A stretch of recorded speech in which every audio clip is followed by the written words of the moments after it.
Marcus, what makes this defense, particularly this year, different from the past defenses you played on here? Um, the versatility in each role. No offense to those other teams, but it was always somebody on the court for us that we had to cover for, and teams did a good job of exploiting that, and especially in the playoffs, it's all about adjustments and matchups, and you know. If it ain't broke, don't fix it. So somebody would always pick on a guy that we had that we would always have to help, and it would put a strain on our defense. This year, it's kind of tough to do that because in every position, everybody can hold their own in each and switch and guard multiple positions, and that's what makes us stronger. On the left, second row, second seat, Mark Murphy. Hey, Marcus, what kind of adjustment do you anticipate? They gave you guys some pretty good space to shoot the last game. Were you surprised by that, and do you see that tightening up?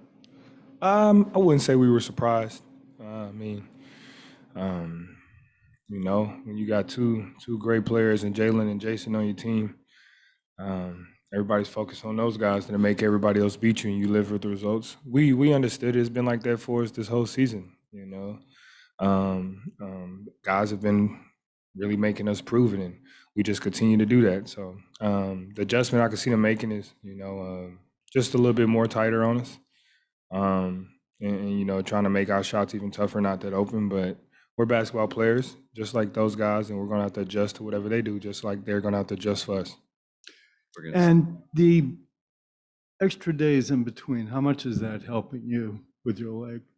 Oh, it's big. It's big time for me.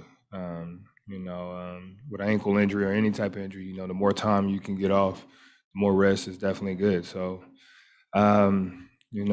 just keep going. The trainers are doing a very good job of making sure, on those off days, we're doing everything we're supposed to, not overdoing it, but also, making sure we're getting the work in to continue the healing process.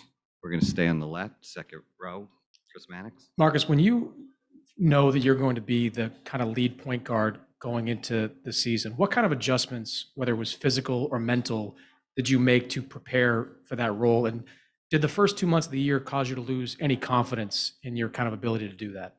No, it didn't make me lose any confidence. I was just more confident, to be honest. I know this might be hard to believe, but I was even more confident in those first 2 months, just for the simple fact because I knew everything was new. We were all changing and trying to adjust. And, once things start to click, for me, the ability that I bring to this game on that point guard position will be noticed tremendously. So for me, I was just excited to have the opportunity to show what I can do with the keys to the ship. It was a struggle trying to get adjustments, understanding my teammates weren't used to me playing that full role. New coaches, and just really, just trying to figure things out from a standpoint of where everybody belonged. We had a lot of guys that, deserved to be on the court. And, from a first-year coach in Ime, he had a struggle trying to figure that out, rightfully so. But we stuck with it. We trusted in our front office. We trusted in our coaching staff. We trusted in one another, and now we're here. Second row on the right. Hey, Marcus. So during the NBA Finals, how would you define your mentality on defense when you're on the court for 48 minutes? Just for me, I would probably describe it as, a line out on the prowl hunting, playing against a team, like I said, that's been here, knows what it takes.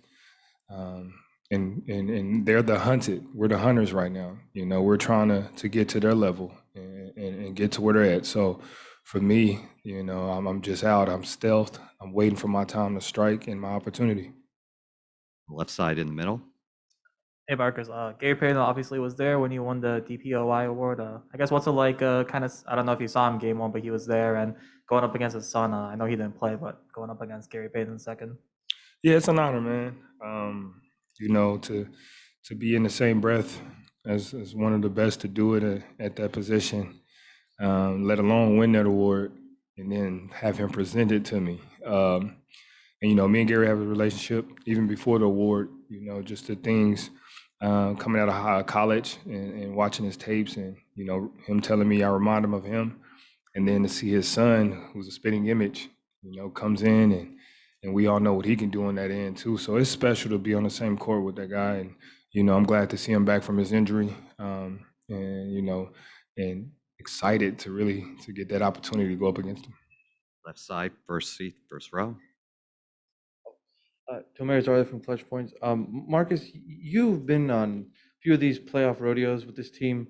Obviously, there have been some playoff shortcomings for you, and in those moments, did you go through any moments where you questioned whether you were doing things the right way? Did you question yourself at all? And could you see this point kind of in that path? Um, I guess you can say I questioned myself. Wasn't really much of a question myself, just what could I do more? You know, I know what I'm supposed to do, but what else can I give?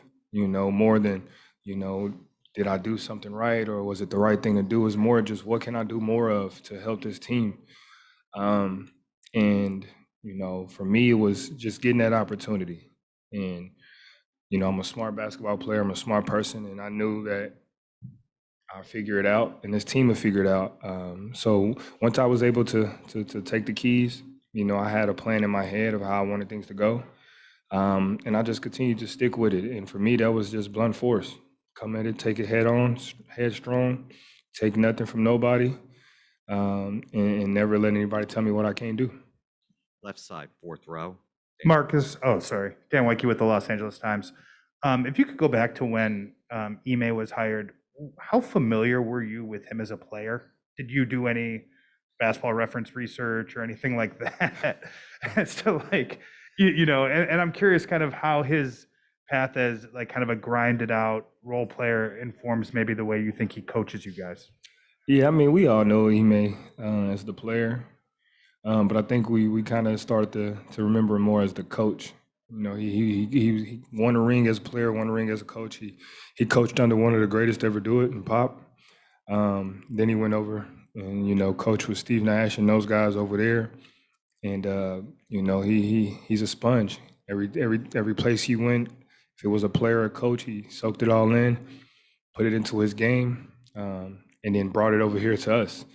But I definitely think that the way that he plays and the way that he coaches is the exact same. He brings that same mentality that he had on the court, off the court. And when you got a coach like that, it's kind of hard not to follow lead and follow that energy, And you heard JB say the energy is going to shift, and it's all about energy. If the energy's right, you're going to rock with it. And if it's not, then you're not. And it's plain and simple. And I think his energy has been contagious to us all. Two more questions on the left, fourth row. Joseph Pavonski on this media. Marcus, two questions. First question is, in light of the injury, in light of the extra days off, which you say has been beneficial, has anything changed in your routine before games? And my second question is championship talk. When did that start happening for you guys in the team? Was that something was that sort of the elephant in the room, or was there actual, if you can remember, at what point did you guys actually say, hey, we can actually go for this thing. We can actually win a championship? With the injury, nothing has changed. I'm continuing the same thing that I do, in our business and in our profession, routine is key, and being on rhythm with it is key. So, if it's working, you don't want to switch it up. You build that routine for a reason. You just stick with it, no matter when things are going good or going bad, you have to stick with it. And the championship talk, I mean, everybody talks about it. Beginning of the season, you all come together as teams and you talk about the goal is to win a championship. Now, the question for us was, talking about it is one thing, but can we really go do this thing? And we felt that we had a great opportunity to do it. Even though nobody else probably thought we did, we still did because we knew we had the pieces on the court, off the court. We had the component, we had the love for one another.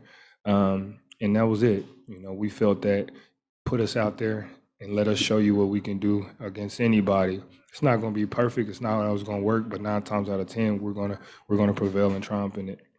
Last question, Tim Bontemps on the Tim Bontemps from ESPN. Marcus, you guys have struggled in the third quarter throughout the playoffs. You've obviously talked about that a lot. Golden State's always been a team that's come out at halftime and really tried to put a big emphasis on those third quarters. What do you guys have to do to not have what happened in game 1 carry over to game 2 and beyond in this series in the third? Just lock down a little bit more. You know, I think we fought so hard to get back into that, to take that lead in halftime in game one that, you know, they had a little bit more rest and energy coming out, a little more spark. We can't allow that, you know, especially at this time. It's no excuses for that. You know, we've been doing it for a long time. We've had a lot of practice, and we got to fix it.